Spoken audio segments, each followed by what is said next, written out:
Bonds give students a terrible time because they're paid a little bit differently than things that you're used to.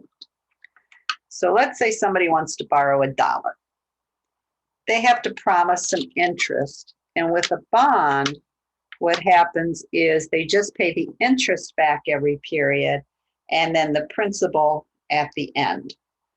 So these are dimes. So let's say that the company is going to pay back 10 cents every period, and at the end, they're going to pay back that dollar. For the market rate is what people expect to get when they put up $1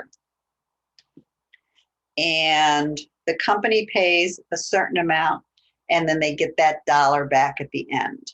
And so the market rate would be, say, I'm okay with putting up $1, getting 10 cents every period and getting my dollar back at the end. So that's what sets the market rate. And that's basically what all the other universities are doing. So let's say SIUE wants to issue a bond, and this is the market. Everybody else is doing this, and this is one of the times you do get compared to what everybody else is doing. So SIUE, again, is going to pay back $1, but let's say they only want to pay a nickel of interest every period. Well, if I can get this everywhere else, is anybody going to pay me $1 to get a nickel back? And the answer is no, because they can go get it from every other university. So I'm going to change that to 5 nickels. 1, 2, 3, 4, 5 nickels. So I still get $1 there. But what they'll do is say, well, you know, you're shorting me a nickel there, you're shorting me a nickel there, and you're shorting me a nickel there.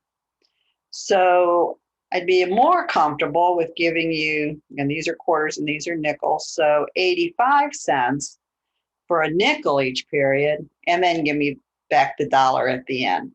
Otherwise, I'm going to go talk to Northern or Carbondale or somebody else.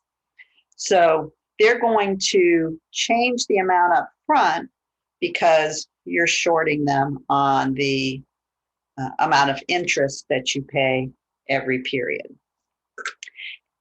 It'd be nice if that was quite as simple as that, but the problem is, again, you're shorting them a nickel 1 year, a nickel 2 years out, and a nickel 3 years out.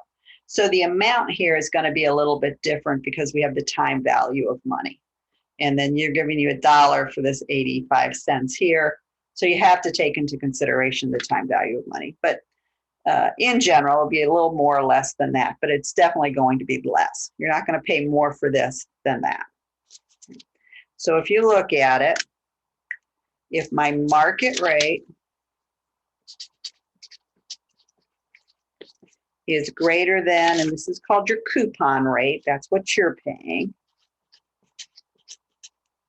And that's what the bond in question pays. Then what's going to happen? This number is going to be littler. So we say there's a discount. And it should just kind of make perfect sense. Only an idiot would pay more than $1 to get a nickel instead of a dime. Let's take this the other way. Get rid of some of these. So let's say for the market, say the market's only paying a nickel. So everybody else is paying a nickel of interest.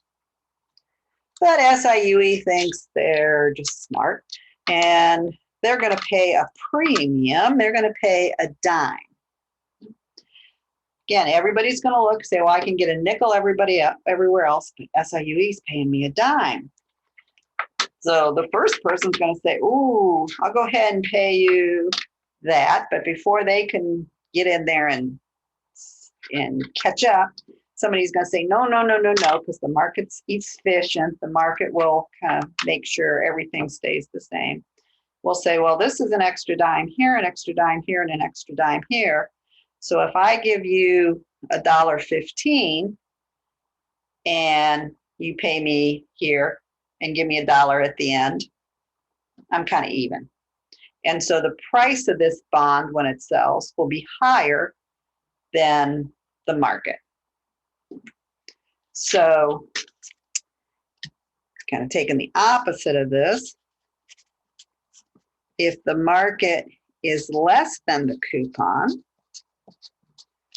okay, so the market's paying 5, my bond's paying 10, then I've got a premium. And that's kind of the way I think of it. I'm kind of giving them a premium interest rate, and so they're going to pay a premium for the bond. And the premium just means they're going to pay more than the dollar they're going to get back.